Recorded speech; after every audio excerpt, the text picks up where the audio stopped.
Dancing. The word dancing normally brings feelings or initial thoughts of joy, fun, and energy, at least for most. But in today's video, the word dancing signifies a distant historical memory of anything but.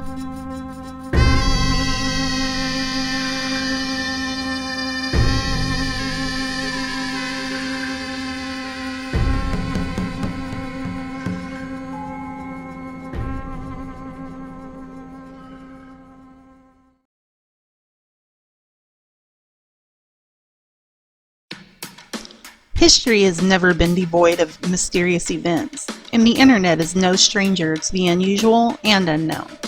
Fused together, these two create a playground of odd and interesting topics to explore. Some events may not even sound realistic, hoax-like even. The dancing plague, though, was actually not a hoax at all. It was real. Strange, but real nonetheless.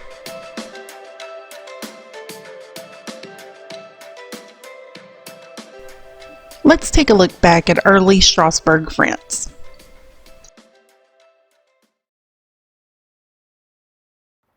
Strasbourg is the capital city of the Grand Est region, formerly Alsace, in northeastern France.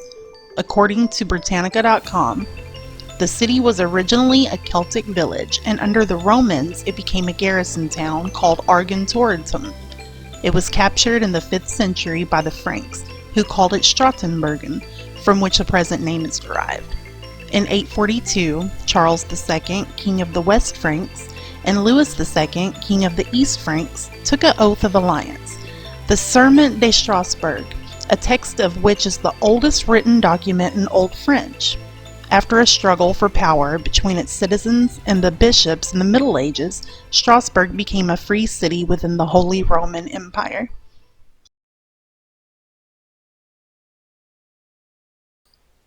This brings us to the Dancing Plague of 1518, an event in which hundreds of citizens of Strasbourg danced uncontrollably and unwillingly for days on end. It lasted for approximately 2 months before it ended as perplexingly as it began. The Dancing Plague, also referred to as a dancing mania, is reported to have happened throughout parts of Western Europe. It affected people from the 14th to the 17th centuries. While the Dancing Plague in Strasbourg may be the largest and most documented, similar manias took place in Belgium, the Netherlands, and Germany. In this video, we are focusing on the most notable incident of this plague, which occurred in July of 1518, a week before the festival of Mary Magdalene in Strasbourg, France. One day, a woman named Mrs. Fra Troffet stepped into the streets and began dancing. With muscles twitching and sweat drenching her from head to toe, she still danced. She literally danced till she dropped, as she danced until collapsing from exhaustion. Fra would sleep for a few hours before waking and starting her bizarre dance all over again.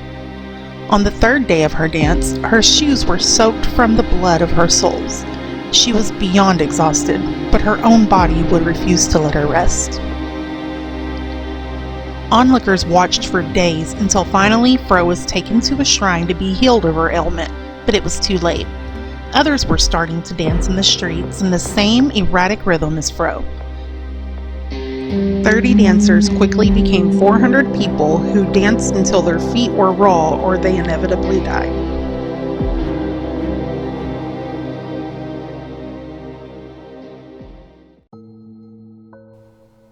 As this strange event took place, there wasn't anything a single person could provide to prove what was causing such odd chaos in the village.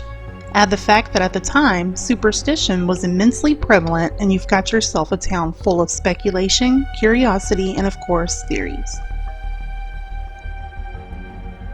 At first, local doctors could only conclude that hot blood was to blame.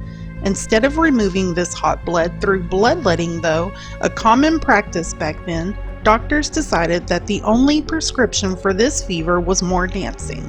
A stage was built, professional dancers were brought in, and a band was even hired. A full-fledged dancing marathon had begun. But, of course, it didn't work. When the cure for the plague wasn't found by dancing out the hot blood, The next theory locals latched onto was demon possession.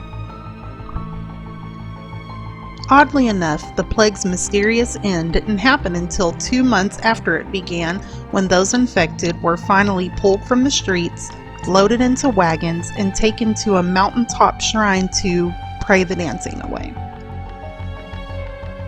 Investigators in the 20th century have theorized that the infected may have consumed bread made from rye flour contaminated with the fungal disease ergot, which is known to produce convulsions.